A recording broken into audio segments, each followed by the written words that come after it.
Salut à toutes et tous, c'est Yacine et bienvenue dans ce nouvel épisode de Dans la tête d'un CEO. Oui, on a déménagé. Oui, il y a un très beau logo derrière à ma gauche.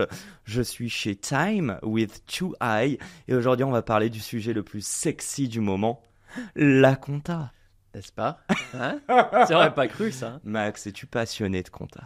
Eh ben, je le suis devenu en fait plus de ce milieu que de la compta de manière générale. Jures-tu de dire que la vérité, rien que la vérité dans ce Je le podcast? jure de la main droite, mon cher Yacine. Ok, super. Bon, raconte-moi, merci de me recevoir chez Time. Qu'est-ce que Time? Qui es-tu? Tiens, c'est drôle, comment tu te présenterais?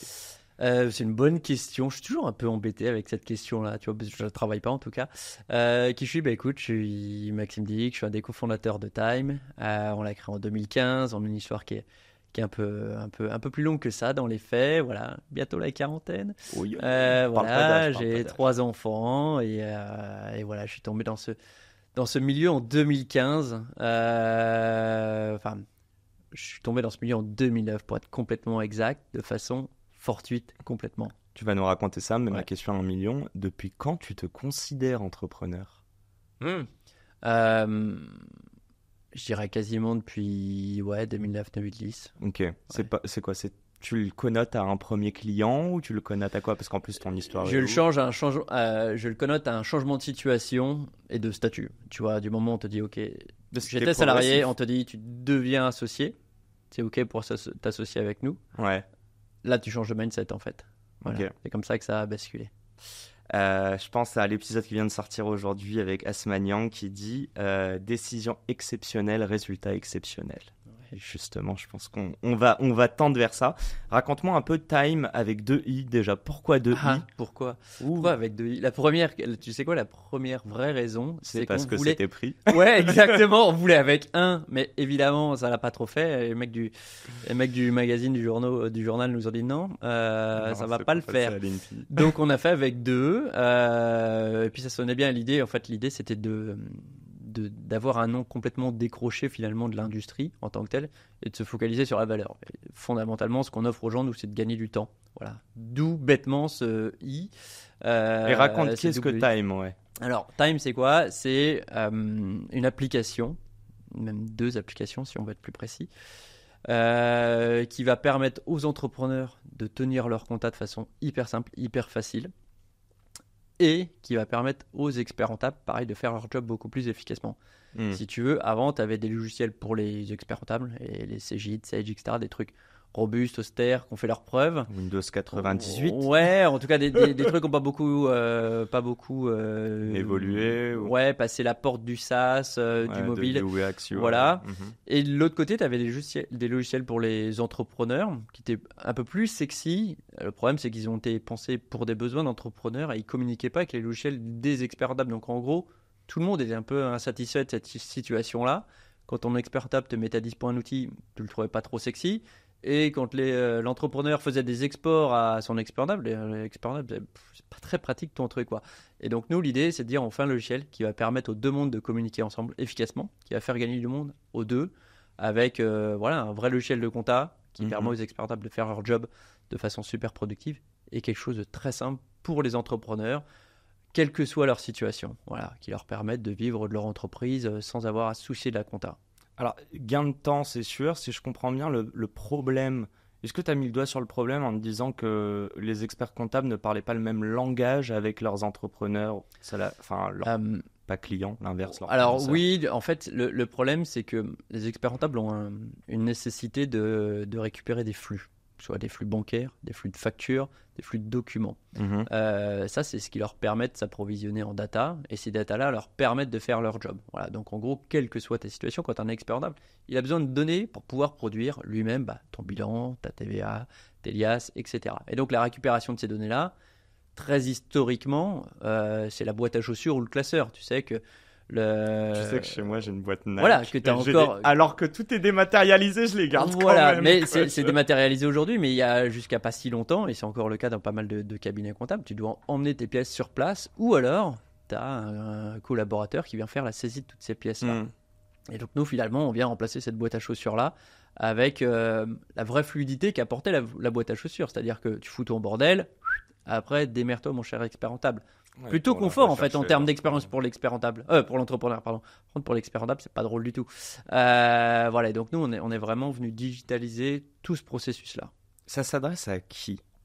Alors c'est Enfin, quand tu dis entrepreneur, c'est très large, c'est c'est pour ça. extrêmement large, d'autant que nous on a la capacité à couvrir un spectre qui est lui aussi très large, c'est-à-dire que tu peux être en micro-entreprise et utiliser Time, et là pour le coup tu as un truc gratuit parce que les besoins en termes de compta sont light, donc on a une vraie version micro-entreprise gratuite. Gratuite. Ouais, exactement. Donc, vous êtes En pas modèle de CA freemium. là-dessus, il y a Non, même pas c'est en du, modèle freemium complet. Ok. Ouais. Et ensuite, tu vas t'adresser évidemment aux vraies sociétés. Donc, Tu comptes juste sur cette première partie. En gros, ta strat, c'est de te dire que ces entrepreneurs-là vont grossir ouais, et ensuite exactement. devoir C'est une sorte de Ok. nurturing en fait, tu vois. Ouais, ok. C'est de se dire, ces gens-là, une fois qu'ils auront goûté à Time, finalement, le logiciel, t'as pas forcément envie d'en changer. Ok. Et tu vas chercher un expert table qui sera compatible avec un fonctionnement à la Time. Ouais, c'est exactement l'idée de ce service-là. Et donc, ouais, le seuil critique, tu dirais, quand on commence à payer chez Time, en termes de CA, en termes de, j'allais dire, de ligne comptable, mais bon, une boîte qui fait du B2C, qui vend des produits à 1 euro, il va en avoir beaucoup, quoi. Ouais, en fait, c'est pas tellement une histoire de chiffre d'affaires. Tu peux avoir des boîtes qui sont en société qui, dès lors que tu es un expert rentable, en fait, qui utilisent Time parce que ça permet de récupérer les pièces de façon simple. Donc là, peux avoir des boîtes qui font, je sais pas, 50 000, 100 000 euros de chiffre d'affaires, des toutes petites boîtes. Mais on a aussi des petites PME, des boîtes qui font 50 millions de chiffre d'affaires, dont la compta est tenue intégralement sur Time. Voilà. Ok. Et quelle que soit l'activité, alors évidemment, il y a des métiers sur lesquels on est un petit peu meilleur, mais C'est globalement, tout ce qui est prestation de services, que ce soit en Ok. B2B, B2C. Donc, toutes les nuances dedans, vous les Ouais, connaissez. voilà, toutes Ok. ces nuances-là. On va être un petit peu moins bon sur du restaurateur ou du commerçant, par exemple. Ok. C'est-à-dire que tu auras plutôt une utilisation de l'outil qui sera partielle. Tu vois, tu n'utiliseras pas tous les modules parce qu'il y a des choses assez spécifiques dans ces activités-là sur lesquelles on sera un petit peu moins bon. Ok. Euh, Et PME, c'est quoi? C'est 250 employés Ouais, max? exactement. C'est Ouais, voilà, on a des boîtes qui font 50 millions de chiffre d'affaires dont la compta est tenue sur Time, quoi. Ok. Il Euh, y a une limite? Dans l'absolu, non, ça va dépendre de l'activité, mais en soi, il n'y a pas. Il n'y a aucun client à qui t'as dit vous avez trop. C'est Si, alors en fait, si, évidemment, tu vas avoir, quand la boîte est très grosse, elle va avoir des process importants, elle va avoir des logiciels, trop. Ok. ça basculera même sur du SAP, et là, on sera vraiment, ce sera hors sol pour nous, il n'y a pas trop de débat là-dessus. Et sur la cabinet comptable, c'est pareil, on a des cabinets qui sont, l'expert comptable est tout seul, comme tu vas avoir des cabinets qui sont dans le top 20, dans le top 10 des cabinets d'expertise comptable de France. Et est-ce que, mini dernière question, après je vais te parler du positionnement et j'étais genre Ouais. merde, on est déjà en train de mettre un pied dedans, mais j'ai envie de revenir sur plein d'autres Ouais. choses avant. Est-ce que tes experts comptables utilisent aussi d'autres logiciels? Meaning que la communication, le jargon utilisé, Ouais. tout ça en fait est raccord entre tous les logiciels. Et mini question dedans, si tu peux nous dire, c'est le moment de saucer un peu Time. Qu'est-ce qu'ils kiffent chez vous? Alors, je dirais que Et du coup, ils utilisent plusieurs logiciels. une des forces de Time, c'est que c'est versatile. C'est-à-dire que tu peux l'utiliser, logiciel all-in-one, tout ton cabinet ne tourne qu'avec ce logiciel-là. Ça, Ok. c'est complètement possible. Et en même temps, tu peux utiliser qu'une partie du logiciel, ce qu'on appelle techniquement la pré-compta. Donc en gros, je mets les apps à mes clients, je récupère toutes leurs données. Par contre, derrière, je ferai le gros de ma production avec mon logiciel historique. Voilà. Ok. Et ça, c'est assez flexible. Ça permet à des cabinets qui n'ont pas forcément envie de migrer l'intégralité de leur SI, de se dire ok, on y va step by step, on commence, ne serait-ce que par la pré-compta, ça change déjà énormément de process chez eux, les équipes à former, les clients à éduquer aussi. Mhm. Et par contre, eux, ils gardent le gros de leur logiciel. Et petit à petit, finalement, ils se rendent compte qu'ils peuvent faire leur TVA sur Time et que ça se passe très bien, ils peuvent faire leur bilan sur Time et que ça se passe super bien. Et donc, petit à petit, on va venir s'implanter de plus en plus dans les cabinets. Tu leur fais du freemium, eux, ou pas? Non, c'est pas du freemium à proprement parler. Ils peuvent avoir des dossiers de test et une période de découverte. Ils ont une période de découverte globalement pour se faire la main et se faire une idée du produit parce que ils arrivent avec une logique très fonctionnelle. Tu vois, checklist de fonctionnalité. Est-ce que ça fait ci? Est-ce que ça fait ça? Est-ce que ça fait ça? Ok.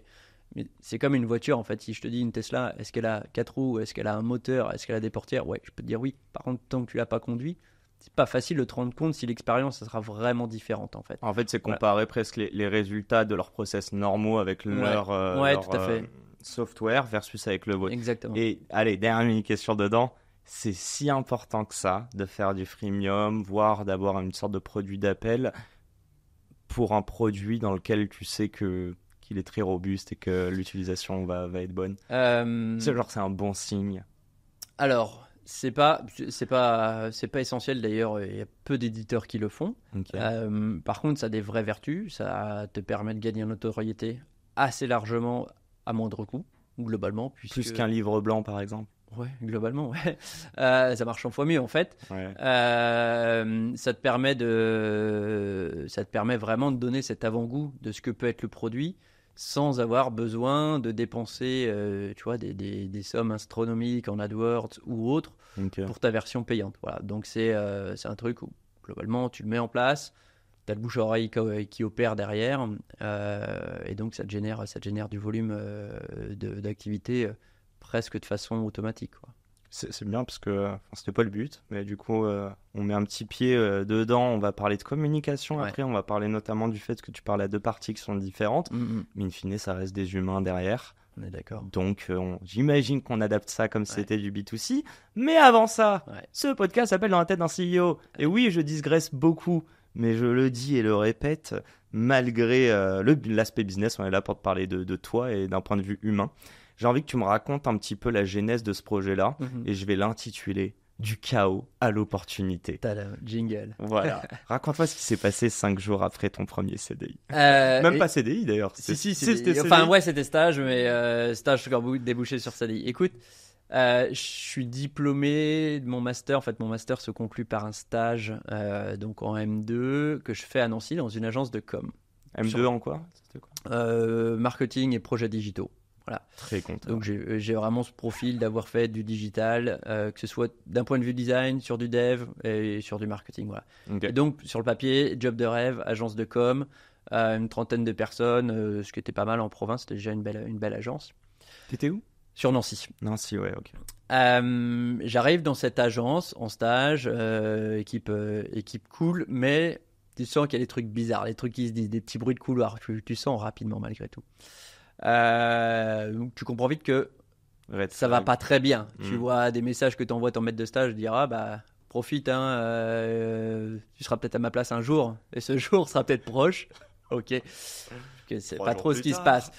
Quasiment, ouais. Une dizaine de jours plus tard, huissier de justice. Bonjour monsieur, huissier de justice, on vient faire une saisie. Et là, tu vois, il te récupère les 30 Mac, les 30 postes de travail. Là, tu comprends pas trop ce qui se passe parce que ça va très vite, tu vois, en une heure de temps. T'as les huissiers qui arrivent avec les 6 barracudas derrière, ils te récupèrent le tout. Je sais plus s'il y avait le patron ce jour-là, mais grosso modo, il arrive en furie. Putain, qu'est-ce qui se passe, machin, etc. Le lendemain, on les récupère à la salle des ventes, donc tu viens racheter ton propre matériel. Voilà, et on est en mode camping, tu vois, on y va avec nos voitures, etc. On ramène ce qu'on peut, voilà. Et ça a duré globalement 2 ans. Alors entre-temps, il y avait eu pas mal de petits montages qui avaient été faits pour que le matériel soit en location, ne nous appartienne pas. Mais bon, les huissiers revenaient régulièrement parce qu'on avait des ardoises costauds. Donc là, tu vois, c'était un moment où les huissiers de justice, limite, ils nous connaissaient par notre prénom, tu vois. Et toi, t'arrivais, tu te rappelles, le tapis de souris, c'est le mien, tu me le gardes pas, tu me le prends pas, s'il te plaît. Voilà, et donc... il y avait un encours de dette élevé, c'est ça? Ouais, il y avait un encours de dette hyper important.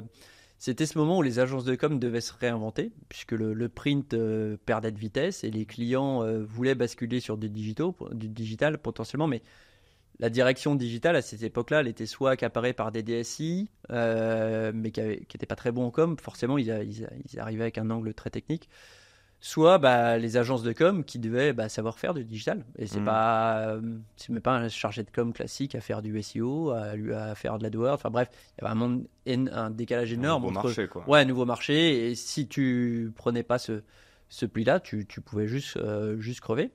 Et donc nous, on était à 2 doigts de ça, en fait. Ça, je le comprends très vite, que la boîte, elle est en mode survie. Okay. Et ce qui est assez marrant, c'est que cette situation-là, elle amène à plein de trucs rocambolesques. Tu vois, moi, je reçois mon salaire en avril. En avril, je reçois des bouts de salaire de janvier, en fait. Tu vois, j'étais payé par chèque. Okay. Donc, tu recevais 300 € par-ci, 400 € par-là, etc. Attends, tu vas me dire qu'en 2009, on faisait pas déjà des virements? Alors si, tu peux faire des virements, mais tu as aussi le droit de payer tes salariés par chèque. J'ai jamais Voilà. touché de chèque Et donc, professionnellement. tu recevais tu recevais un peu des traites, hein. Voilà, donc tu te rends bien compte évidemment que la situation est pas normale. Et quelque part, c'était pas 100% dramatique, tu vois. J'habite à Nancy, petit appart, pas d'enfants à charge. Enfin bref, tu t'en sors, t'as des besoins, on va dire, qui sont relativement limités. Donc bref, on passe à peu près, tu vois, on se dit pas, oh, on a un crédit, on a une famille à assumer, on doit vite partir de ce truc-là. Et on se retrouve presque dans une situation un peu de syndrome de Stockholm, tu vois, où on a une espèce de pression mise par le patron de hey, si vous barrez tous, on peut plus produire. Et donc, s'il y en a 5 qui se barrent, tout le monde est à la porte. Est-ce que 30 personnes retrouvent du boulot dans Nancy, Ok. dans la com? Je suis pas sûr. Donc, restons solidaires. Notre seule façon, c'est de régénérer de la croissance, de refaire du cash, etc. Et quelque part, nous, bon, il y avait un peu d'insouciance. On était pas mal de jeunes. On avait un petit groupe. On bossait comme sur des projets très cool. En vrai, vraiment des projets cool. C'est ça qui nous a fait tenir aussi, puisque T'avais des clients sympas? ouais, des clients super sympas. T'avais des gros trucs, t'avais des belles industries, t'avais des meilleurs ouvriers de France, Ok. t'avais des trucs dans l'immobilier. Et quand t'as 22 ans, qu'on te laisse les clés de conduire un truc comme ça, en fait, c'est cool, tu vois. Et c'était cool pour nos devs, c'était cool pour nos designers, parce qu'on bossait sur des belles marques au niveau régional. On faisait vraiment des trucs très sympas, tu vois. Mhm. Et on était passionnés, donc c'est-à-dire qu'on vendait. Moi, je me rappelle qu'on a vendu des sites, alors c'est peut-être une raison pour laquelle ça a coulé, mais on a vendu des sites genre 5000 balles, alors qu'on y a passé mais 4 fois le boulot. Mais 4 fois parce on s'est arraché, on faisait des trucs, c'était la grande époque de Flash, tu vois. On a fait des sites full Flash Ok. qui étaient extraordinaires, tu vois, mais juste pour se dire, ouais, putain, on a fait un truc dingue sur ce site-là, tu vois. Après, faut essayer. Avant Voilà. de connaître sa valeur. Et donc, on s'est vraiment fait plaisir, mais la situation était pas viable. Donc, tu avais des crises permanentes, ouais, t'avais des conflits, on va dire, d'intérêts entre le patron qui avait son épouse dans l'entreprise. Mais finalement, il a choisi de se mettre en couple avec une autre personne de l'entreprise. Et tu vois, tout ça était étalé, se retrouvait étalé. Ouais, j'ai une question à te poser. Bon, Ouais. je dis champion à lui, mais passons, ça c'est. C'est l'instant gossip pardon, du podcast, mais plus sérieusement, toi, tu le vis comment? Tu dis, j'ai pas beaucoup de charges, mais en même temps, ton boss, il exerce de la peur ou de la Ouais, culpabilité. ouais. Mais surtout, toi qui sors d'école, souvent les gens qui me disent, ah, c'est le meilleur moment en sortant d'école pour monter une boîte. Oui, mais en même temps, il y en a plein qui se disent, attends, j'ai bossé 5 ans, j'ai un prêt à rembourser, c'est le moment de capitaliser dessus. Toi, tu vois quoi? Alors, moi, j'avais cette chance de rien avoir à rembourser. Grosso modo, j'ai mes parents qui m'ont toujours tout financé. Merci. Et ouais, merci à eux, évidemment. Je pense qu'ils n'avaient pas tous les détails de ce qui s'est passé. C'est pas plus mal. Je pense qu'ils écouteront le podcast. Et là, ils pourront Tu leur racontais pas tout ça? pas tous ces détails-là où ils auraient pu avoir un petit peu peur, je Ok. pense, etc. Mais je sentais, en vrai, la situation n'était pas complètement risque. La réalité, c'est que le patron nous disait, si ça coule, c'est pas grave. Vous avez le fonds d'assurance, en fait, des versements des salaires. Donc, quand bien même on coule, on va d'abord payer en premier les impôts, ça c'est la loi, et après les salariés. Et s'il reste quelque chose, les fournisseurs. Mais on a bien compris que les fournisseurs, ils auraient plus rien, tu vois. Et donc, tu te retrouves quand même à gérer des mecs qui étaient accros, quoi. Tu vois, à qui t'avais des ardoises, des trucs comme ça. Ah ouais, c'est un mindset en fait. Ouais. Mais c'est 2 années où j'ai appris de folie, tu vois. Il y avait vraiment des journées que je le disais un petit peu en anecdote où tu te retrouves à embaucher quelqu'un alors que tu es en stage. Et le lendemain, tu as des gens qui posent leur dème parce qu'ils ont trouvé un plan B et que voilà. Donc chaque jour, tu savais pas de quoi il serait fait et ça pouvait juste être dingue, quoi. Et là, on est dans le chaos, il va y avoir l'opportunité. Ouais. Je veux juste mettre un point là-dessus. À quel point il faut être à l'écoute pour te dire que dans des situations où, dis-moi, j'ai l'impression que tu gérais que des galères, te dire, ah, je suis en train d'apprendre des choses intéressantes, je développe des skills intéressants, j'apprends à me connaître sur ça ou ça, il est temps peut-être de le mettre à bon escient ou de le mettre à meilleur escient. En fait, ce qui s'est passé, c'est qu'on a toujours été pro dans ce qu'on livrait. Tu vois, on a toujours rendu les projets, c'était pas bâclé. Au contraire, vraiment, on les sous-vendait par rapport au temps qu'on y mettait, ce qu'on investissait dedans. Ce qui est très mauvais. Ouais, ce qui est très mauvais en termes de rentable, Enfin, sur le long terme, mais en même temps, fallait faire du chiffre, tu vois. Et dans mes clients de l'époque, j'en ai un. Alors, ils sont venus à deux dans notre bureau. On dit voilà, nous on est expert comptable. Il y a la révolution d'Internet qui arrive et on voudrait embrasser ce truc-là. Comment on fait? On creuse, on a des super éléments de réflexion. Ils avaient développé un logiciel en interne, tu vois, sur du Access, donc des technos un peu anciennes. Et on s'est dit, ok, ce truc-là, tu le transformes en un SaaS, truc accessible par le web, de façon très facile. Il y a vraiment moyen de faire quelque chose. Et donc ça, c'est Arnaud et Régis, que je rencontre courant 2008, qui sont mes clients, et que je sers avec loyauté, comme tous les autres clients. Mhm. Et de fil en aiguille, on a un super bon feeling avec eux. Moi, ça me change énormément, tu vois, de voir une boîte où tout est très structuré, très carré, énormément d'ambition. Et de fil en aiguille, tu vois, assez naturellement, on s'est dit, est-ce que vous voulez pas qu'on se rapproche un peu plus? Parce que nous, on est quand même dans un navire qui prend un petit peu l'eau, gentiment. Alors que c'est vos clients, quoi. Ouais, alors que c'est nos clients. Je pense qu'il y a un vrai besoin d'internaliser parce que le projet est dingue, en fait. Donc, il y a besoin de mettre des ressources de façon pérenne, en fait. Vous n'êtes pas sur un projet one shot. La mission, juste, excuse-moi, c'était quoi exactement? Alors, il y avait deux missions à cette époque-là. Il y avait c'était transformer leur outil un petit peu legacy en un outil SaaS un peu plus moderne. Okay. Donc, avec un design, un vrai layout. Et ça deviendra Time, finalement, en tout cas les prémices de Time. Et la deuxième, c'est comment on se crée, comment on utilise Internet pour générer de la croissance. Et ça deviendra l'expertcomptable.com. Voilà, la réflexion. Ces deux projets étaient complètement liés. Sachant que le deuxième arrive avant le premier, au final. Oui, dans l'absolu, oui, tout à fait.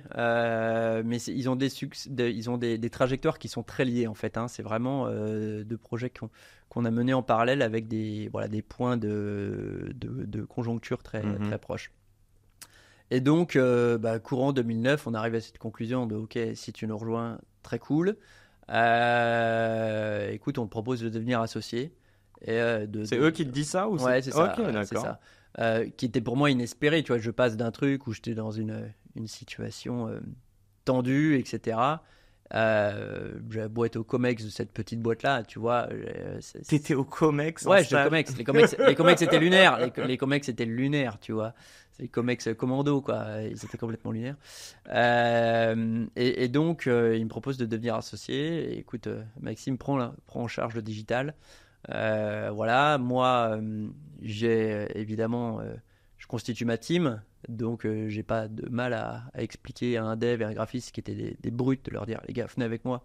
C'est les débauches de chez. Voilà, je leur dis venez avant que le bateau coule, venez, on va embarquer là et comment il doit pas te kiffer ton ancien boss? Ouais. En même temps, je pense que on a tous et moi le premier était très loyal. On a bossé jusqu'au dernier jour et enfin, franchement, on comptait pas nos heures alors qu'on était payé. Mon premier CDI, je suis payé 23K, tu vois. Ouais, avec 2 mois de retard. Tu vois, avec 2 mois de retard en paiement partiel, etc. Voilà, donc je veux dire, j'ai fait ma part du job, je pense, honnêtement. Et donc, on se retrouve en 2009 à créer l'expertcomptable.com, premier portail de contenu comptable à l'époque et maintenant aujourd'hui quasiment encore son leader avec 1,5 million de visiteurs mensuels, donc une grosse machine de contenu. Donc là, c'est référencer c'est quoi exactement En fait, l'idée, c'est de se dire, on veut faire un gros portail de contenu, le Doctissimo de la compta. Ça va générer du trafic. Le trafic, on va en générer des leads.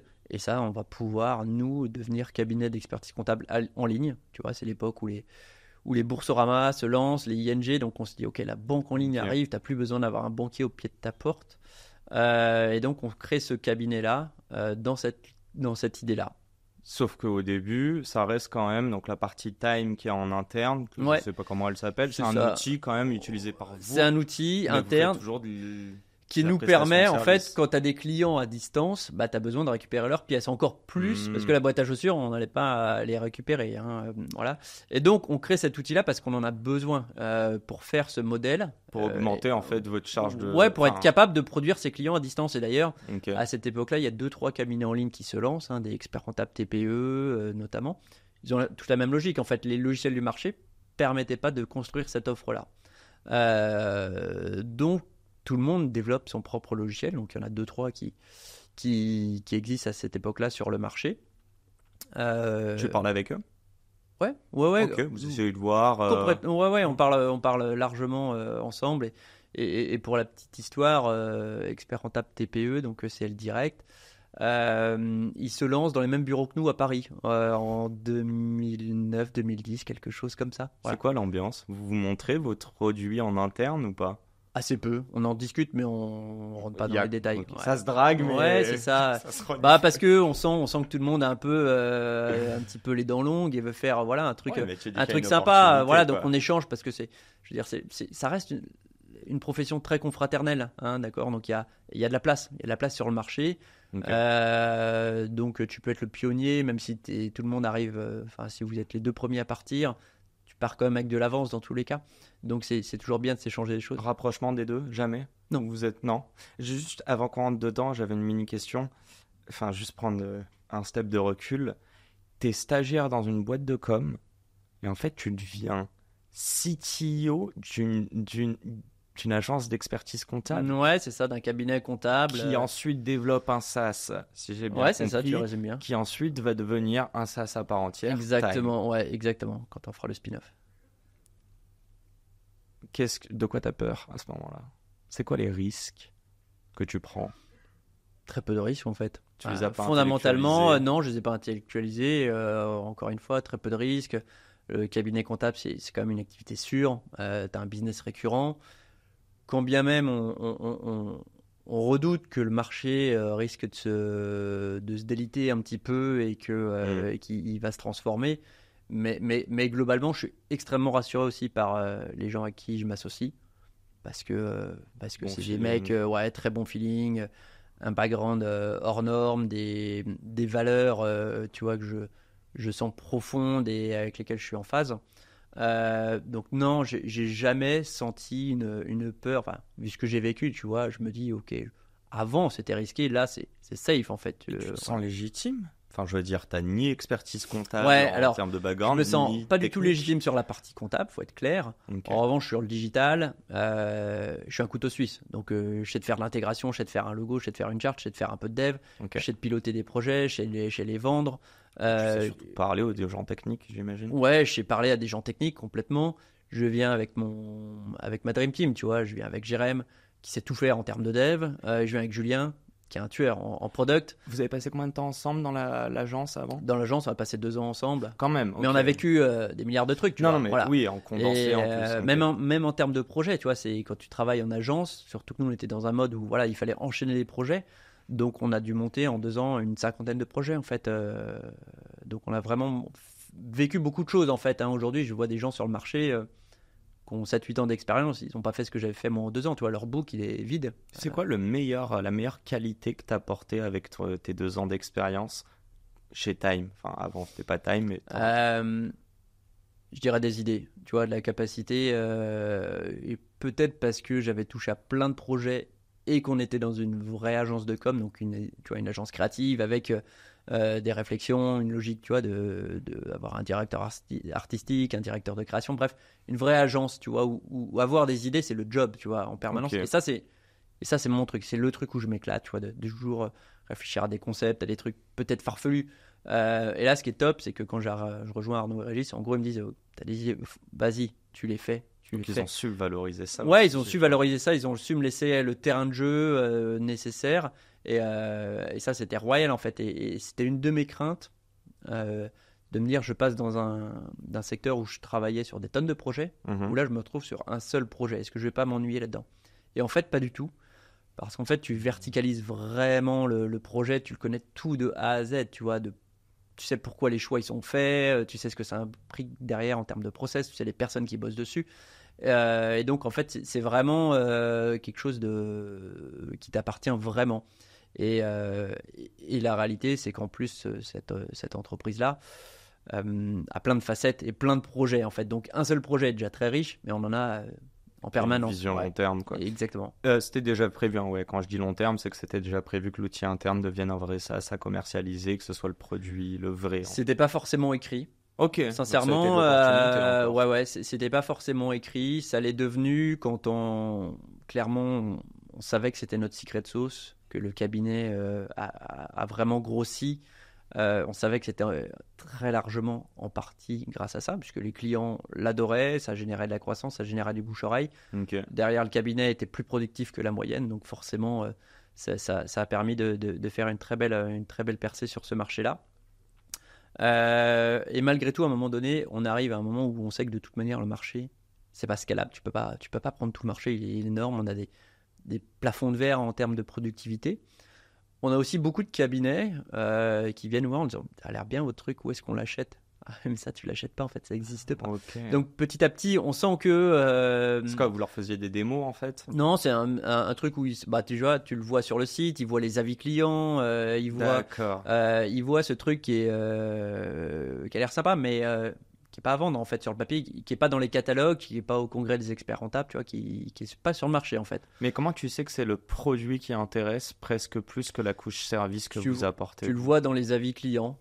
Ok. Les avis clients, il y en a 1 sur 2 qui parle du logiciel autant que mon comptable est super, réactif et compétent. Tu vois. D'accord, T'as donc 1 sur c'est 2 qui vraiment cite le logiciel. Voilà, on fait beaucoup d'enquêtes de satisfaction systématiquement. L'outil et ressort. Voilà. L'enquête, vous l'avez pas biaisée. Vous avez demandé qu'est-ce qui vous plaît, Ouais, mais vous ne saviez pas forcément que c'était l'outil. Exactement. D'accord. Et donc, Être à l'écoute, les amis. ce qu'on savait, c'est que le logiciel permettait des gains de productivité importants. Ok. Et donc, en fait, ce qu'on s'est rendu compte, c'est que la productivité te permet de générer de la croissance, puisque tu gagnes de la bande passante humaine. Donc, tu peux traiter plus de dossiers. Et comme le logiciel te permet de générer cette croissance-là, en fait, tu es vraiment dans un cercle très, très vertueux. Ça prend combien de temps de faire ce pivot, de se dire, allez, all-in sur le logiciel, on va arrêter de faire du service. En fait. Et comment ça se passe avec vos anciens clients? Excuse-moi, mais alors, ils veulent ce contact, non? Oui, mais en fait, ça, ils le perdent pas. C'est-à-dire que l'expertrentable.com continue aujourd'hui sa vie de cabinet en ligne, de cabinet tout court. Par contre, on crée un spin-off, on crée une boîte à part. Voilà, donc moi, j'ai uniquement maintenant des liens sur cette partie Time Software. Donc, tu n'es plus sur expert comptable? Ouais, okay. du tout. Je suis vraiment uniquement dans l'édition de logiciels. Et en fait, ce qu'on constate par contre, c'est que le logiciel qu'on avait en 2015, pour à la base nos besoins internes, un peu le logiciel de DSI, il est trop spécifique pour pouvoir être commercialisé unilatéral, enfin tu vois, de manière universelle. Ça, c'est le premier. Spécifique à quoi, juste? Bah, sur la façon de faire la compta, sur les activités. Ouais, c'est ça, entre la compta de trésor, compta d'engagement, enfin bref. Des fois, tu as presque autant de façons de faire de la compta que tu as de comptables dans le cabinet. Tu vois, il y a presque une dimension artistique. C'est pas aussi industriel qu'on croit. Et donc, le logiciel n'est pas 100% universel. Ça, c'est le premier point. 2, on est sur des briques qui reposent depuis 2009. Donc, tu as un petit peu de dette technique qui s'est accumulée. Et donc on se dit si on veut le rendre scalable, ça va être compliqué, d'autant qu'on n'avait jamais pensé à l'adresser à un nombre de clients très important, tu vois. Et au final, on se rend compte qu'il y a l'IA qui arrive petit à petit, on voit le truc venir. Il y a le mobile, autant en 2009 quand tu fais du web, tu es dans les pionniers. Autant en 2015 tu te dis en fait ça va être le mobile demain qui va tout piloter depuis le mobile. Et c'est l'iPhone, je crois. Ouais, exactement. Ouais. Et donc, on se dit, faut reboot. En fait, faut tout réécrire from scratch. Sinon, on peut pas vendre. En fait, on va faire des gens insatisfaits et on va se griller. Okay. Donc, on avance en sous-marin et on réécrit tout le produit de 2015 à 2018 globalement. Et c'est vraiment à partir. Mais vous faites quand même l'agence, vous continuez à faire du chiffre dessus. Ouais, exactement. En fait, exactement. Et c'est à partir de 2018 où là on a un produit vendable, commercialisable qu'on commence à distribuer à des cabinets comptables. Voilà. Okay. Donc là on récupère énormément de retours et je dirais qu'on décolle vraiment à partir de 2019, le temps d'avoir digéré tout ce qui nous avait été remonté comme petites lacunes, comme corner case qu'on savait pas traiter à l'époque, etc. Voilà. Bon, j'allais dire pas de regret, je crois que l'histoire est plutôt belle, on est d'accord. Tu peux nous faire un petit peu, allez, on va dire que 2019, c'est... Est-ce que tu considères que ta boîte a 4 ans, 5 ans, Time? Ou est-ce que tu considères... Oui, officiellement, elle a Ah non, je dirais que ça remonte forcément à 2015 en fait, tu vois, parce Ok. que t'as quand même Et cette pas époque-là. 2009 forcément. Ok. Ou pas, oui, mais sans 2009, il n'y aurait pas eu en fait tout ça, tu vois. Donc Et je veux 2009 pas c'est les l'oublier. parents, 2015 c'est Ouais, la conception, 2019 c'est la naissance. exactement, Ouais, ouais, exactement. Non, mais c'est ça, elle est c'est un peu longue la ces étapes-là. grossesse. Ouais, la gestation a été costaud, mais bon, le bébé est beau, c'est pour ça. C'est quoi les milestones? Il s'est passé quoi on va pas faire année par année, mais tu vois dans Non, les grandes lignes, grosse. comment est accueilli le produit par le marché? Euh, Par les experts comptables, il est bien accueilli. Mais là, c'est les early adopters, tu vois, qui comprennent le truc, qui sont visionnaires, qui disent OK, faut que Ça je leur mette un facilite la vie. truc dans les mains de mon client. Et ce truc-là, en fait, il est bon aussi pour moi. Ils comprennent que c'est pas juste une Dropbox, on leur met à dispo et derrière, ils vont devoir tout retraiter. Et donc, ça, c'est globalement bien accueilli. Ils sentent que le truc est malin au sens comptable du terme, tu vois, que ça a été pensé par des comptables. Ok. Et ça, c'est quelque chose qui nous caractérise encore. On a énormément de comptables dans nos équipes. Les product owners, typiquement, c'est tous des comptables quasiment, Ok. ou des experts comptables. Ils parlent le même langage, ils comprennent Ouais, ils parlent le aussi même où est-ce langage qu'ils vont et, chercher et, l'info. et avec un niveau d'abstraction et de subtilité Hmm. que tu peux pas inventer si t'es pas comptable. Tu vois, quand tu maîtrises tellement un sujet, en fait, tu arrives à faire des raccourcis qui sont pour certains des espèces d'aberrations, mais dans les faits, en fait, tu vois, ouais, ça marche ultra bien et c'est même malin. T'as vraiment des shortcuts comme ça que tu peux faire. Et donc, dans les milestones, donc tu as effectivement, à partir de 2019, on commercialise. Il y a une date importante qui nous ramène à 2017 où on sent aussi une convergence entre les usages bancaires et la compta. Ok. On le sent le truc. T'as tout un tas de fintech qui émergent. T'as l'émergence de l'open banking Je vais te demander, ok, avec donc c'est à ce moment-là. avec la DSP2. T'as l'émergence des BaaS, donc on va dire des architectures qui te permettent de faire du banking as a service. Ok. Donc toi, tu crées une surcouche, mais eux, globalement, supportent le core banking system. Donc, tu peux vulgairement offrir des offres de paiement et t'apparenter à des notions de néobanque, même si c'est des choses qui sont très régulées. Donc, on sent ce truc-là en se disant, ça peut être une opportunité incroyable d'avoir tout dans la même application et de vraiment pouvoir piloter ta boîte de A à Z sans avoir à jongler entre 3, 4, 5 applis. Quand tu dis open banking, c'est du rapprochement bancaire entre tes lignes comptables et tes opérations. Alors, c'est la récupération des relevés bancaires notamment, ça va être tout ce qui va être l'ordre aussi de l'émission de paiement, l'émission de virement. Ok, c'est du flux financier, Ouais, quoi. c'est du flux financier, Ok. exactement. Mais ça veut pas dire que c'est vous n'allez pas mettre à dispo une carte. C'était pas l'idée, hein. C'est juste pouvoir. C'était dans un coin de notre tête quand même. C'était dans un coin de notre tête. Mais ça prend du temps, c'est-à-dire Bah oui. qu'à cette époque-là, depuis le début, on est complètement autofinancé. Donc, il y a des choses on peut pas aller plus vite que la musique. On peut pas dire, ok, on embauche 50 devs, on doit cramer du cash pour faire plaisir au fond et avancer vite sur ce sujet-là. Donc, on est obligé d'être très pragmatique dans les choix. Ouais. Mais malgré tout, on l'a bien en tête d'avoir ce produit-là, ce service-là. Et grand bien nous en a pris. Parce qu'aujourd'hui, c'est vraiment le truc qui rend l'expérience encore plus dingue et sur lequel on croit et on va miser encore vraiment beaucoup sur le futur. Cette V1 2019, il y a du coup ce rapprochement bancaire qui est Ouais, proposé. bien sûr, tu as le rapprochement C'est bancaire. la grosse révolution. Ouais. Enfin, une des. Non, là toujours, la V1, ce qui est bluffant, c'est que sur la base des relevés bancaires, on est capable de te les catégoriser. Schématiquement, on est capable de dire, ok, ça, c'est de l'EDF. Alors que le relevé bancaire que tu reçois, ça ressemble à rien, hein, c'est une chaîne de caractères, etc. Bien sûr. Et nous, on a développé des algos de machine learning qui te permettent de catégoriser ça avec une précision qui est déjà très bonne. Tu vois, à 90% à cette époque-là, les transactions, on est capable de te dire ce que c'est, la nature ou le tiers.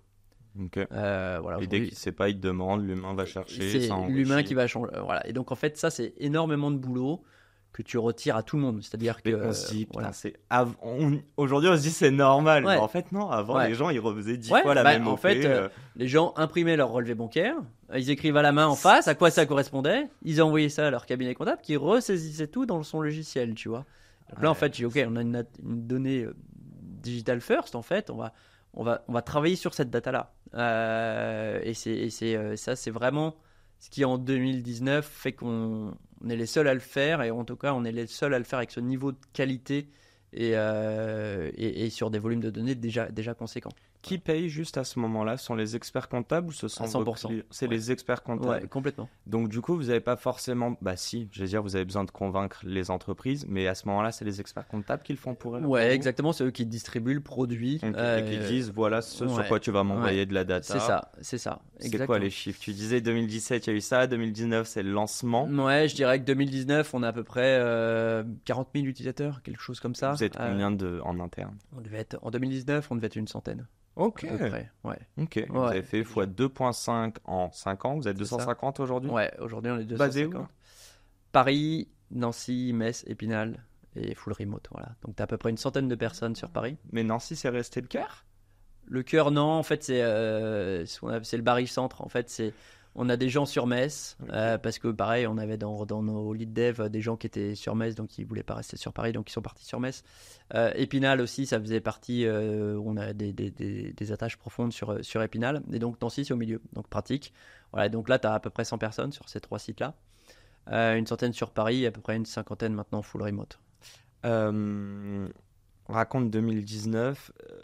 Comment tu passes de 100 à 250, tu vois, en 2-3 étapes, mais et d'ailleurs toujours autofinancé, ou est-ce que Ouais. vous avez... Ouais, toujours. Ouais, toujours autofinancé, du prêt bancaire, de la BPI. 2019 déjà en CA, je sais pas ce que tu peux nous dire, et même la partie de expert comptable versus juste time, Ouais. et aujourd'hui c'est quoi? Aujourd'hui, à l'époque c'était 100% expert rentable. Ok. Aujourd'hui, enfin un peu plus de 30 millions de chiffre d'affaires, donc on est 250. C'est un peu plus balancé, c'est-à-dire que c'est 2 tiers expert rentable, 1 tiers entrepreneur. Voilà. Ok. Ce qui a changé sur le côté entrepreneur, c'est que le produit bancaire, le compte pro, pour être plus exact, le compte pro, pour des raisons légales, on est obligé de le vendre en direct. C'est comme ça. C'est un produit bancaire, apparenté bancaire. Et donc on est obligé de le vendre en Vous direct. l'opérez avec qui, pardon? On passe par Trésor. Trésor, ouais, ok. exactement. Il n'y a pas 50 bases, mais en tout cas, Ouais, celui-là on connaît. donne un maximum de gages de tranquillité, de sérénité. Tu vois, ils ont un agrément qui est rodé, qui est Mastercard connu. aussi, je crois. Voilà, ça travaille avec Mastercard. Donc, c'est safe, tu vois. T'as pas un flou artistique autour de leur agrément, etc. Tu te poses pas de questions, c'est adossé derrière C'est sorti à la comme ça? Société Générale.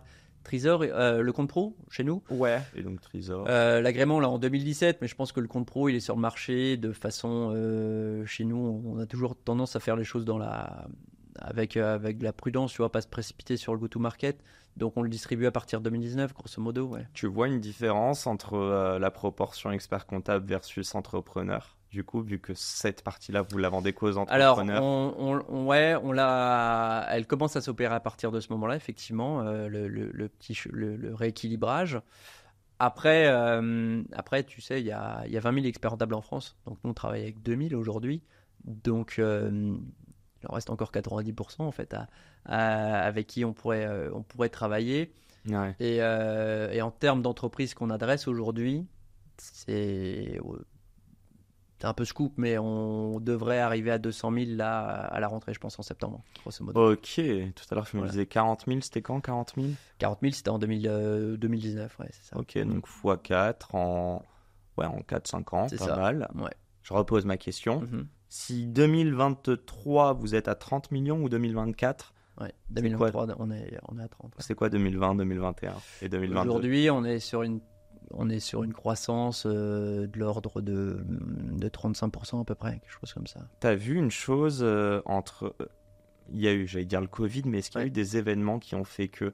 Est-ce que même dans l'année par les clôtures comptables, vous avez des pics d'intérêt? Oui, bien sûr. En fait, la profession comptable, contrairement à ce qu'on pourrait imaginer, elle est très... Il y a vraiment une période forte. Donc de septembre, non, on va dire plutôt de juillet à février, là tu peux très très bien travailler avec eux. Mis à part juillet, août, bon juillet ça va encore, mais le mois d'août c'est les vacances, voilà. Par contre de septembre à février, là tu peux travailler. Après, c'est la période fiscale. Donc période fiscale, compliqué de leur parler, ils sont surchargés de travail. Donc là, tu as vraiment une période qui est complètement aphone. On est dedans là. Voilà. Non, là, ça y est, là, on en sort là. Donc là, on arrive dans Ouais, la on bonne période. commence Voilà. à en sortir. Ouais, on commence à en sortir depuis le mois de juin, où là, on peut vraiment retrouver Donc des chaque rendez-vous, année, des attends, meetings. si je devine, c'est février à juin. Ouais. Vous êtes en refonte du produit à chaque fois Là, que vous ouais, il y a bossez sur une le belle, product. une belle période d'hibernation où on Ok. arrive C'est intéressant. Après, il y a d'autres challenges, c'est-à-dire que c'est la période aussi où, là, par exemple, tu vois, la base est la plus sollicitée. Donc, les équipes Ops, c'est la période pour elles où c'est clé, quoi. Tu vois, il y a Bien énormément de liasses qui sont produits, le volume de documents que tu traites est encore plus significatif. Donc, d'un point de vue infra, Mais vous vendez c'est moins passionnant. à ce moment-là. Mais on vend moins, ouais, Ok. complètement. On vend moins, on déploie moins. Par contre, on déploie énormément décembre, janvier, puisque c'est la période de clôture, c'est la bonne période Ok. pour parler à ton client, de lui dire bah tiens, pour l'an prochain, on va changer un peu de méthode, on va changer de logiciel, on va travailler comme ça. Donc ouais, sur cette période-là, ça fonctionne très fort. Et tu as une Je te période. disais, ouais, une période Covid, je sais pas s'il y a eu un truc pour vous. Alors Covid, ça a quand même, si, ça a accéléré. Post-Covid. Pourquoi le Covid a accéléré, c'est que du jour au lendemain, les cabinets, comme tout le monde, hein, mais s'est retrouvé à devoir bosser depuis chez lui et de récupérer les pièces. Comment tu récupères les pièces quand tu le fais depuis chez toi? Si tu n'as pas de logiciel, c'est compliqué. Voilà, et donc il y a eu une prise de conscience de se dire ok, je dois travailler avec mes clients à distance. En fait, c'est pas juste pour les cabinets en ligne, ce genre de logiciel, c'est pour tout le monde. Et c'est vraiment évidemment, ça a accéléré très largement la décision d'avoir dans les cabinets des logiciels comme ça. Côté entreprise, est-ce que tu as vu, je sais pas les stats, mais je suis sûr qu'il y a eu plus d'entreprises qui se sont créées après le Covid. Ouais, T'as vu une en news, France, enfin une nouveauté là-dessus. aujourd'hui, tu as à peu près 1 million de nouvelles entreprises qui sont créées en France, énormément de micro-entreprises, à peu près 70%. Ok. Donc tu as un vrai boom de l'entrepreneuriat, mais ce boom-là, en fait, moi je trouve que l'entrepreneur d'aujourd'hui, si tu le compares à celui d'il y a 20 ans, c'est pas du tout le même profil, tu vois, c'est pas une personne qui a fait systématiquement une école de commerce ou une école de management ou une école d'ingé dans lequel il a été non seulement conditionné mais aussi formé à gérer une boîte, tu vois. Aujourd'hui, Ok. l'entrepreneur d'aujourd'hui, il y en a énormément qui n'ont jamais fait de contrôle de gestion, qui n'ont jamais fait de finance, etc. Et leur outil de prédilection, alors c'est très schématique hein, et C'est Notion. caricatural, mais ouais, ce sera plus Notion et Slack. et Instagram que Sheet et Power BI, tu vois. Et donc, il faut que la façon de gérer ta boîte, elle soit extrêmement ludique en fait, puisque la phobie administrative, je pense qu'elle s'est aussi développée parce que cette nouvelle génération-là, elle est anti-administration, pour le mieux, anti-paperasse, tout voilà, ça, et c'est on est pour le mieux, bien sûr, bien Ok. sûr. Mais ça veut dire que les outils doivent aussi répondre à cette façon de travailler en fait. Et c'est là du coup. Et c'est là où tu on dirais, intervient. Le plus gros, Ouais. non, Ouais. mais le plus gros changement niveau product, il est là aussi. Oui, parce que nous, on a je pense que c'est une des caractéristiques, c'est que je dirais même dans l'absolu, il est très, tu sais, de servir de time, tu vois. Enfin, c'est vraiment d'une simplicité enfantine. Mhm. C'est vraiment nos choix de dire on va pas faire certaines features. Ça va complexifier le produit, ça va la rendre plus lourd, moins facile à utiliser pour les 85% des utilisateurs. Donc ça, non, on fera pas. Ok. Mais à l'inverse, pour tous ces gens-là, ça fait un truc qui est super, super facile à utiliser, quel que soit ton niveau. Tu t'onboard en 10 minutes, c'est plié. Il n'y a quasiment pas de formation à faire côté entrepreneur.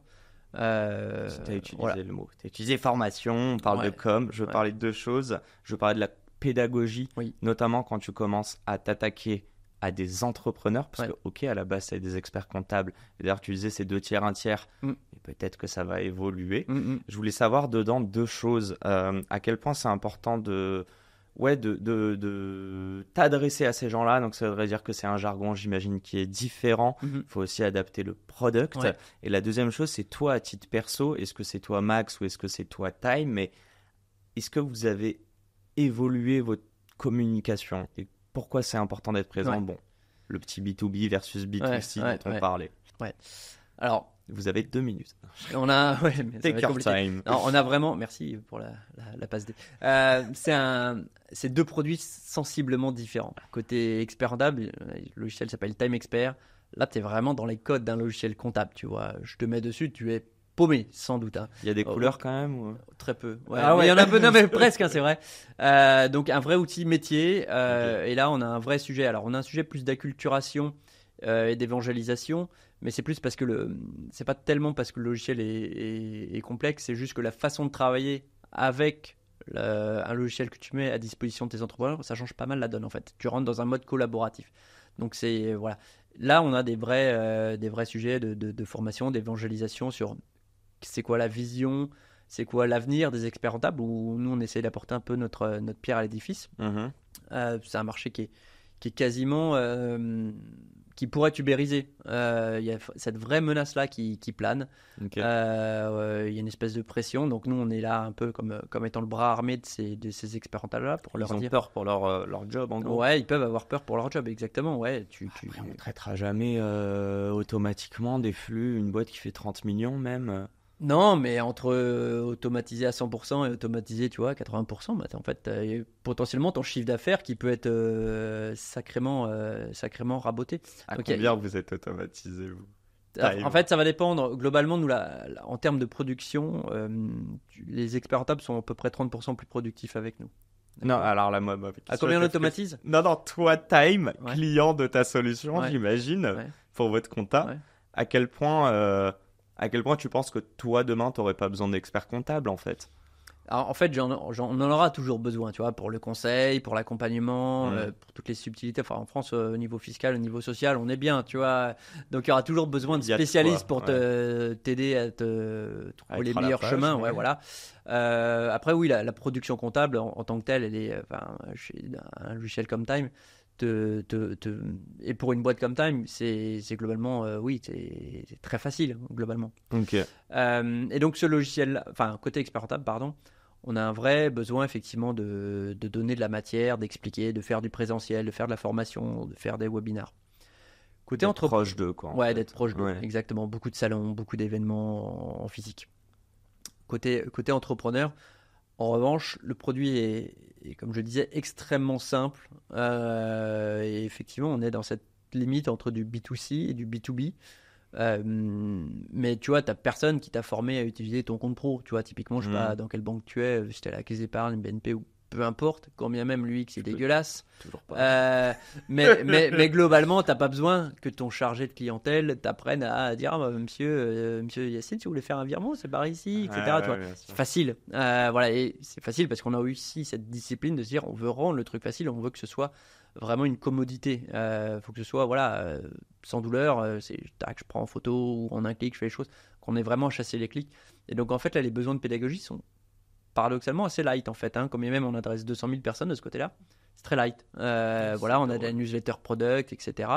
On a plus ce petit sujet, puisque le produit a maintenant quelques années, avec des entrepreneurs qui disent ah, ce serait bien si je pouvais faire ça. Ah, mais en fait, tu peux le faire. Par contre, on n'a pas réussi à bien le communiquer, ou alors on a communiqué dessus, et entre-temps, il y a eu plein de vagues d'updates qui sont passées. Et donc, on a plus ce sujet-là de réussir à valoriser ce que le produit fait déjà, ou ce qui vient de sortir, puisque toutes les 3 semaines, c'est dur de... En fait, excuse-moi de t'interrompre, mais je me rends compte à quel point c'est dur de communiquer sur un produit dont la complexité permet d'attaquer plein de cas d'usage, tout en ayant sûr que la com s'adresse à la 90% de l'audience. Et en plus, tu as un vrai sujet, c'est que nos utilisateurs sont, pour la très grande majorité, d'abord clients de leur cabinet comptable. C'est leur client. Et moi, j'ai rien à leur dire à leurs clients, tu vois. Je dois juste leur parler du produit, mais j'ai rien à leur vendre. J'ai rien, tu vois, c'est leur client. Je fais pas un tête-à-tête avec ta compagne, tu vois. C'est vraiment ce genre de truc-là. Bien sûr. Donc, pour autant, ils sont utilisateurs. Et pour autant, ils sont utilisateurs, mais pas clients. Et la nuance, elle est très importante. Et nous, on a toujours été... parce qu'on connaît bien les codes des experts comptables, on a toujours été hyper droit dans nos bottes, hyper précautionneux. Tu vois, il y a des cabinets comptables, on leur demande est-ce que vous voulez qu'on envoie la newsletter produit à vos clients ou est-ce que c'est vous qui le faites? Ok. Il y en a pour qui c'est non, c'est moi qui fais, c'est moi qui gère, tu ne parles pas à mes clients. Donc, et ok, non, mais très bien, c'est vrai que c'est tes clients. Les 3/4 des boîtes, pour leur branding, diraient let's go. Ouais, exactement. T'as eu ces demandes ou pas des experts comptables qui t'ont dit on aimerait bien avoir Time mais en marque blanche? Ouais, évidemment. Alors, on l'a eu beaucoup au début parce que c'était encore, j'allais dire, à la mode. Dans les faits, c'est compliqué. Pourquoi c'est compliqué? Déjà parce que pour le client, c'est compliqué de s'y retrouver. S'il a un problème, il contacte qui? Alors, quand tu as une question comptable, c'est son cabinet comptable, ok, mais quand c'est une question propre à Time ou un bug, par exemple, ça peut arriver malheureusement, il va parler avec quelqu'un de Time. Et la complexité, elle est que tu es dispo sur les stores. Comment tu fais? Tu vas avoir 50 000 applications qui se baladent sur les stores. Tu vois, c'est pas possible. Et c'est du coup, je dirais que c'est une demande maintenant qu'on a quasiment plus depuis 2-3 ans, etc. Donc, vous l'avez fait quand même à un moment? Non, on l'a jamais fait Ah, pour ok. autant. Non. Parce que sinon, en plus, le risque, c'est de perdre votre notoriété. Ouais, en plus. Et toi, tu disparais. Tu deviens un peu le Intel dans les ordinateurs. Tu vois, heureusement que tu rajoutes l'étiquette, sinon Et t'existes plus. encore, non mais Et encore, Voilà. pas Intel, ou je crois que c'est Mac qui fait tous ces trucs avec Samsung, ces écrans par exemple, alors qu'on on le sait Je même sais pas, voilà. ou les iPhones. Et donc, on n'a jamais cédé à ça pour des raisons et de praticité et techniquement, c'était quand même beaucoup plus simple. Ouais. Et au final, aujourd'hui, la marque Time, ça devient une sorte de label. Tu vois, le cabinet qui dit moi je vous mets Time, ok, ah cool, j'en ai entendu parler, etc. Et tu as même des entrepreneurs qui vont choisir leur cabinet pour avoir le logiciel.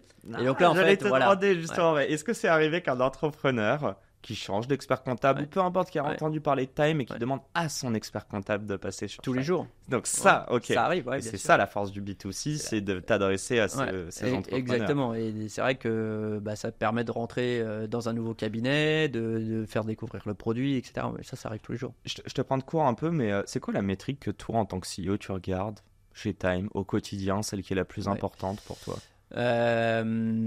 On en a 2-3. Il y a évidemment le chiffre d'affaires, le MRR, les revenus. Ça, c'est incontournable. On a la satisfaction, sincèrement. On a le NPS. Ouais, le NPS. Il est combien? Putain, sur un logiciel comptable. Alors, on l'a séparé en plusieurs produits. Il est aux alentours de 40. Et sur le produit bancaire, il peut taper 60-70. Alors qu'un produit bancaire, c'est pas plus de 30 normalement. L'outil de facturation qui est à dispo des micro-entrepreneurs, lui, il est à 66, je crois, depuis plus de 6 mois. Ouais. Les gens se rendent pas compte, ils se disent 6 ou 7 sur 10, mais c'est énorme pour un produit. C'est énorme parce que le NPS, c'est quand même un mode de calcul assez dur, en fait. Voilà, et on regarde tous les avis clients. Tous, on les voit tous passer et on les regarde tous. Ouais. Donc c'est chiffre, tu dirais CA, mais c'est aussi voir la qualité de ton produit et de ton service. Exactement. J'avais aussi cette autre question très rapide. Pourquoi vous avez jamais voulu lever d'argent et vous êtes toujours autofinancé? Pour des tonnes de raisons. La première, c'est que quand tu lèves des fonds, c'est un petit peu le compte à rebours de la revente qui est enclenché. Ouais. Et on n'a pas envie de ça. On vient du milieu des experts rentables qu'on respecte, qui ont vécu quelques agressions par le passé, justement d'éditeurs qui ont levé des fonds. Et bien à un moment, le fonds, qu'est-ce qu'il veut? Il veut récupérer sa mise. Donc, c'est quoi les leviers? C'est j'augmente les prix de 20%, 30%. Je le refais plusieurs fois. Donc, tu mets tes clients dans la lessiveuse. Et nous, ça nous paraît. C'est ça votre différenciation? Là où la plupart des logiciels comptables vont presque dire c'est une hérésie de devoir payer 100, 200 balles pour un petit entrepreneur, ce qui est vrai par mois pour avoir à 5 lignes à mettre. Donc on va remplacer ça. Vous avez pris le truc de on est les meilleurs amis de l'expert comptable et on facilite la vie de tout le monde. Exactement, on est leurs bras armés. Alors après, sur les tarifs des cabinets comptables, tu vois, c'est toujours très marrant. C'est-à-dire qu'il y a des gens qui vont dire je paye 200 €, mon expert comptable, c'est une fortune. Et en même temps, l'entrepreneur, il est dev, il vend ses journées à 600 €, et il est capable de dire j'ai fait un super script qui permet d'automatiser ça, j'y ai passé 8 jours, tu vois. Ok, 8 jours à 600 €, c'est bon, prends-toi un comptable, tu auras gagné ce temps-là 1000 fois, quoi. Et donc, en théorie, je veux dire, les cabinets comptables, ils sont pas chers, c'est pas vrai. Et au contraire, vu la valeur qu'ils apportent, tu vois, tu prends un ghostwriter qui te fait un poste à 100 balles, il y a une demi-heure de boulot, tu vois. Mais ça, tu le fais parce que tu le veux, t'en as envie, on va dire, là, pour la com. Ouais, bien alors sûr. que l'autre, c'est une commodité. C'est une commodité, mais en même temps, toi, c'est comme une assurance pour ta maison, quoi. Tu vois, c'est ok, tu pourrais t'en passer, mais c'est quand même pas conseillé, quoi. C'est quoi allez, on va pas les mentionner, les compétiteurs, mais toi, tu te positionnes comment, Time? Non pas d'un point de vue pitch, si tu parlais à un expert comptable ou un entrepreneur, mais là, tu prends un peu de recul. Tu vois, je t'ai donné des éléments sur la com et comment vous positionnez, mais c'est quoi ce qui fait que demain, tu te dis, on arrive à signer face à d'autres personnes qui ont peut-être levé beaucoup d'argent, etc. Déjà, on a une solution qui est hyper polyvalente, qui peut aller sur plein de boîtes. Plein de cabinets comptables, donc en vrai donc c'est les cas d'usage. Le cabinet comptable, il peut traiter 80% de ses dossiers avec nous. Et top. Et d'ailleurs, on est plutôt tu vois, dans une logique de se dire demain, un cabinet comptable, peut-être qu'il aura un autre logiciel. Mais nous, on fera les 80%. Et ça nous va très bien. Voilà, bien le faire. On veut pas forcément la mort de tous nos compétiteurs. Tu vois, je veux dire, le marché, il est gros. Il y a de la place en vrai. Hein. Donc, on a vraiment le logiciel très polyvalent, très complet, très facile à utiliser. Je pense que c'est vraiment ce qui nous caractérise. C'est qu'on a vraiment le truc le plus simple à prendre en main pour les entrepreneurs. Et je pense qu'on est sans doute celui qui fait gagner le plus de temps. Okay. C'est la métrique number one. Ouais, c'est l'argument de vente. On suit le taux de dossier à jour, le X de chaque mois. Okay. Dossier à jour, ça veut dire je peux faire la compta, tout est prêt, tout est clean, tout. Voilà, j'ai toutes mes données prêtes à être exploitées. Donc ça, on le suit de très près. Et là-dessus, on est globalement très très bon. Mais un prospect, il arrive à voir ça concrètement quand il compare Time à quelqu'un d'autre? Non, il n'arrive pas. C'est pour ça qu'on lui fait tester, on lui fait utiliser. Et quand il y a une espèce d'appel d'offre, c'est OK, je bench les deux. Vas-y, essaye. Il n'y a pas de problème. Fais 1000 km avec la voiture. Ouais, on le saurait. On passe très largement dans ces cas de figure-là. Ok, donc si demain, je te le souhaite pas, mais Time perd son CEO, la boîte vit très bien parce qu'elle a un super produit robuste. Ouais, clairement. Ouais, okay. Bien sûr, évidemment. On n'en a pas parlé. J'ai quand même envie de parler d'une mini parenthèse. Je voulais savoir, 250 personnes, d'un point de vue culture d'entreprise notamment, je trouvais ça drôle. Vous êtes assez local à la base Vous êtes arrivé quand sur Paris? 2009. Hein. Ok, donc dès le départ. Okay. Ouais.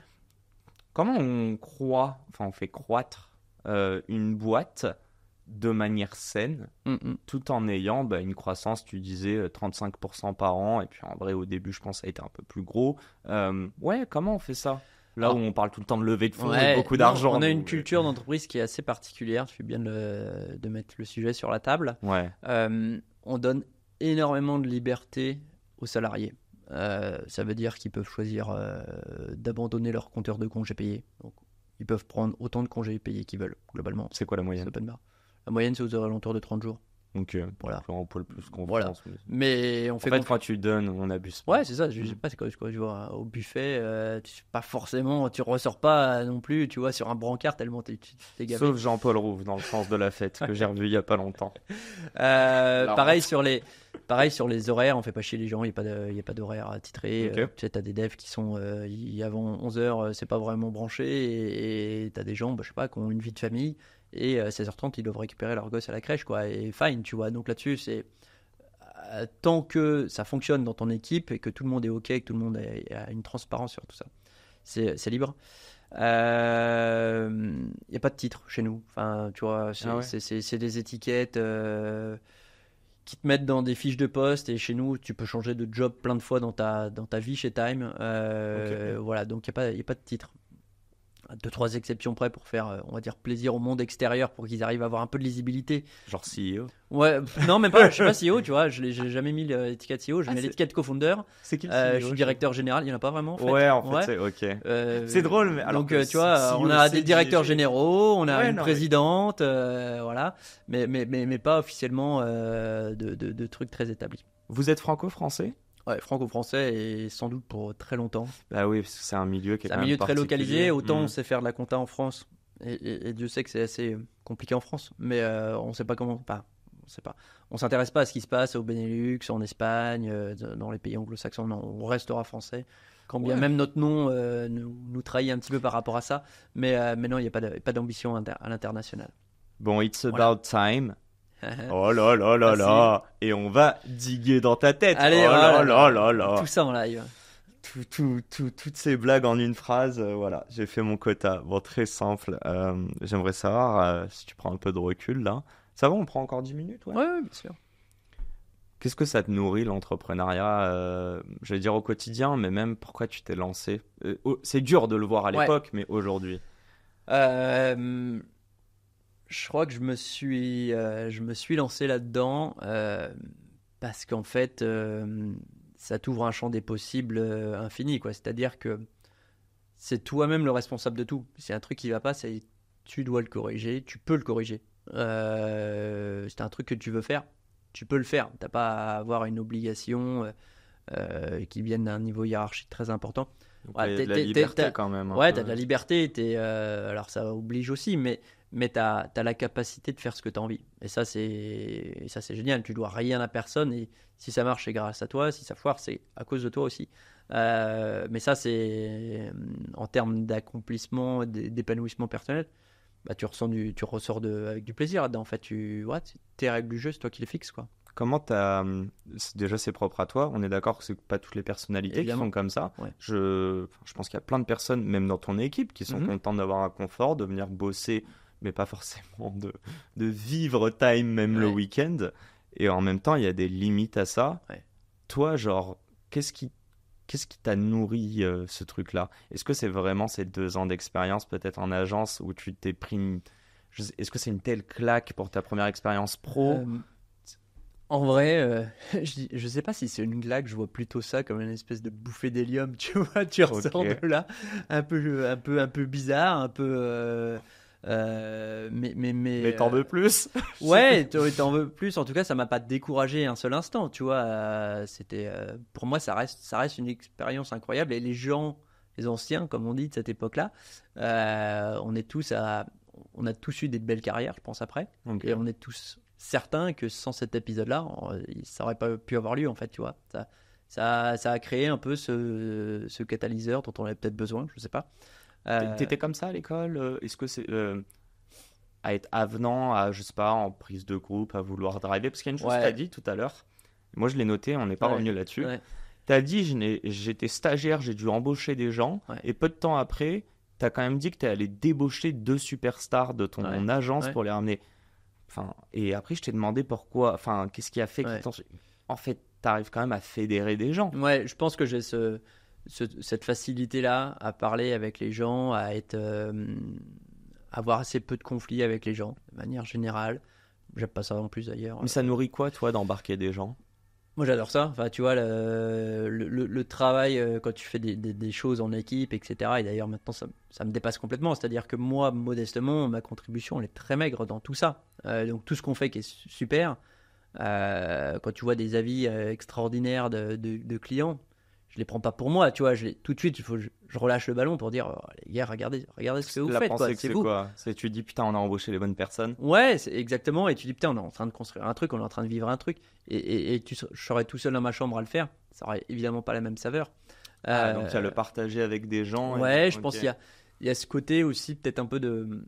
Mais pas avec des investisseurs. Mais pas avec des investisseurs, ouais, parce que eux, ce qu'ils veulent partager, c'est juste les sous. C'est hein, juste y a l'argent. Pas de débat. Hein, L'argent voilà. et la fame. Ils te font les yeux doux pour te dire ah vous êtes incroyable, vous faites un super produit, on a sondé vos utilisateurs, ils sont trop contents, c'est chouette. Mais bah, ok, mais vas-y arrête de faire tes morceaux de violon, alors c'est très bien ce que tu veux quoi, c'est le capital et faire fructifier voilà de façon purement capitalistique quoi.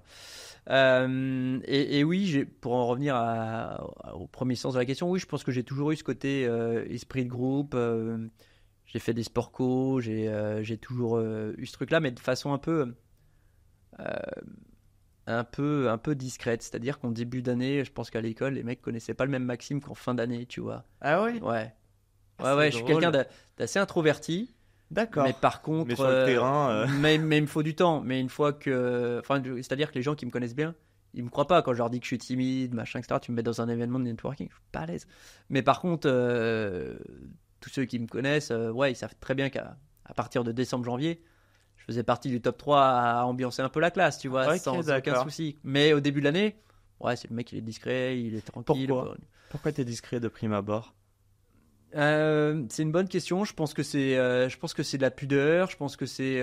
T'es précautionneux par rapport aux gens qui t'entourent? Non, je dirais que je veux faire des conneries, mais safe, tu vois. Enfin, en tout cas, je veux. Conneries safe. Non, mais je veux savoir où sont les limites du terrain, tu vois. J'ai besoin de savoir c'est quoi les règles, qu'est-ce que tu peux faire sans te faire griller, tu vois. Alors moi, c'est Et pareil. quand t'as la preuve mais- dans la poche, tu sais que tu peux faire des conneries et ça passera, tu vois. Et j'ai jamais eu enfin, je pense que j'ai fait des trucs plus cons que d'autres, mais c'est toujours passé. J'ai jamais pris une réprimande de ma vie, tu vois. J'ai jamais pris une heure de colle parce que c'était toujours fait. Putain, façon il aurait subtile. fallu qu'on se rencontre plus C'était tôt, de façon Max, hein. subtile en fait, tu vois, je connaissais les trucs, tu vois, et voilà. Non, mais je trouve ça intéressant parce que moi, c'était l'inverse. C'est limite, c'est avec du jeu. Ouais. bah, je crois que j'allais tester juste Toi, où je pouvais aller t'avais assez besoin tôt. de- voilà, Ouais, et ouais. après je suis genre ok, c'est Non, une moi belle j'y allais, limite. je laissais les autres partir. Je voyais, ok, là, D'accord. c'est Donc, c'est à barbelé. cause de Là, on toi n'ira pas que plus. je me tapais tous ces mots et ces heures de colle. Bon, ben, Ouais. j'ai fini podcaster. Voilà, grand plaisir. Je vais te poser cette dernière question, enfin une de ces Ouais. dernières questions. Oula. Est-ce qu'il y a une personne, alors je sais pas si c'est professionnel, personnel, mais qui, dans tout ce qu'on est en train de dire depuis cette fin, de qui tu es, qui a fait qui tu es? Est-ce qu'il y a quelqu'un qui t'a justement donné cette confiance pour pouvoir t'exprimer un peu plus versus rester dans une timidité, par exemple? Sincèrement, je dirais pas qu'il y a eu une personne. Je pense qu'il y en a eu plein. J'ai eu des profs. Tu vois, par exemple, j'ai eu un prof de maths qui était génial en collège. Ok. Avec lui, j'avais 40 sur 40 au brevet. Je suis passé à d'autres profs après, j'ai pris 5 au bac. Tu vois, c'est-à-dire que c'est chaque dingue. année, je perdais 5 points parce que je kiffais de moins en moins la matière, tu vois. Alors que j'étais pas, t'as 40 au brevet, ok, c'est le C'est brevet. un signal magnifique, ça, Ouais. par rapport à ce qu'on se Et ce disait. prof-là, voilà, quand je l'ai eu en 6e, je l'ai eu en 3e. C'était génial, j'adorais faire des maths, tu vois. J'ai eu des profs de com qui étaient extraordinaires, qui te faisaient des cours, c'était des shows, quoi, tu vois. C'est des profs qui, putain, ouais, quand tu sais communiquer, t'as une arme énorme, en fait, c'est un asset de dingue si tu sais parler, si tu sais t'exprimer. Ça m'a beaucoup aidé, évidemment mes parents, et puis les gens avec qui je travaille aujourd'hui, tu vois, les autres associés, les Amélie, les Grégoire, les Régis, les Arnaud, les Xavier, tous, ils ont des personnalités, des tonalités différentes. Et évidemment, j'admire des tonnes de trucs chez eux. J'essaye d'en prendre des petites miettes. Et comme il y a un très grand respect entre nous, je pense que ça nous donne de la confiance, l'idée, tu vois, pour pouvoir être nous-mêmes. Ce serait quoi la ligne d'arrivée pour toi avec Time? C'est une vraie bonne question et je sais pas s'il y en a une, sincèrement, en fait. Je crois qu'à l'inverse, si tu lèves des fonds, si tu dis que tu vises un exit, je pense que tu penses plus qu'à ça. Et fatalement, ça arrive. Et j'ai plutôt le sentiment, je sais pas, je vois plutôt ça comme une espèce de paternité, quoi. C'est ton enfant, il sera à toi à vie. En tout cas, il va grandir tout le temps et ton job, ça va être justement de le faire. Tu n'auras pas le même rôle au fur et à mesure des années. Mais Tu te verrais quitter Time? non, sincèrement, Pas pour le moment, non, il n'y a rien qui m'encouragerait à le faire. Ok. Et clairement, tu vois, tous les mecs qui ont fait des grosses levées ou des exits, il y en a énormément qui ont connu des dépressions très fortes. Et donc, Perte de le sens. gain, Ouais. perte de sens, démotivation. Donc, le gain me paraît minime par rapport au risque. Et voilà, je continue à prendre un maximum de plaisir, à kiffer. Malgré toutes ces années, je m'ennuie pas, vraiment, jamais. T'as des objectifs précis dans ce cas-là que tu peux nous dire? Est-ce qu'ils sont chiffrés? C'est quoi? Ouais, moi je me dis que quand tu arrives à avoir le 1 million d'entrepreneurs qui utilisent ta solution, tu as à peu près 30% de part de marché. Ok, là c'est grand, tu te dis, il y a un mec sur 3 dans la rue qui utilise ton app. Ok, là c'est. On est encore un peu loin là? Bah, t'es à 200 000 aujourd'hui, donc faudrait faire x5. Mais c'est possible. C'est ça qui est chouette, tu vois, c'est de se dire que c'est Et possible. c'est pas la ligne d'arrivée, c'est juste. Mais c'est pas la ligne d'arrivée, C'est, parce qu'une fois que tu es arrivé à 1 million, soit tu peux faire plus, soit maintenir cette position-là, c'est déjà énorme en fait, tu vois. Tu as des putain, tonnes d'évolutions. c'est qui une sont étape possibles. du Tour de C'est- France. Ouais, c'est une étape, bien sûr. Parce que c'est en ce moment, mais vu On que est je en plein regarde pas dedans. beaucoup, je cherchais le jargon. Juste une dernière chose, Ouais. et après on passe sur les questions du tac au tac, promis, c'est ma dernière question là-dessus. Je rebondis sur ce que tu disais avant, j'ai bu tes paroles en fait quand tu disais que, je sais pas comment dire, mais donc t'as ton prof de com qui te fait, Ouais. qui t'anime un cours, t'as ce prof de maths qui te montre à quel point tu peux être engagé de ouf et très désengagé après. Ouais. Ça dit des choses sur toi. Est-ce que toi, aujourd'hui, que t'es papa, t'arrives à avoir des petits signaux comme ça, peut-être chez tes enfants, où Ouais. tu te dis, tiens, c'est drôle. Autant là, il voit pas ses heures passer quand il y a quelqu'un autour de lui Ouais, et tout, ouais. mais tout seul, il y arrive pas. En fait, ouais, j'en ai 3. Bon, la petite, elle a un an, donc c'est un On peu va la délicat. laisser tranquille. Non, pour mais le moment. c'est marrant parce que tu vois, le deuxième chez nous, c'est un peu un pitre. Il a 6 ans aujourd'hui. C'est un pitre. Et quand tu vois certaines vidéos de lui, il y a un an, quand il avait 1 an et demi, 2 ans, tu sens, ok, il y avait. C'est pas parti de rien ce qu'il est aujourd'hui, tu vois. Ok. Et déjà. Et Ça donc, reste. des fois, je regarde la petite en me disant, c'est rigolo ce que tu fais là. Qu'est-ce que ça veut dire plus tard?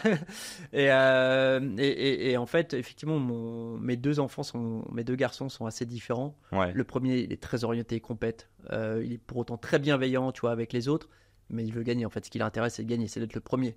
Il adore Ok. ça, tu vois, sa voisine. de classe.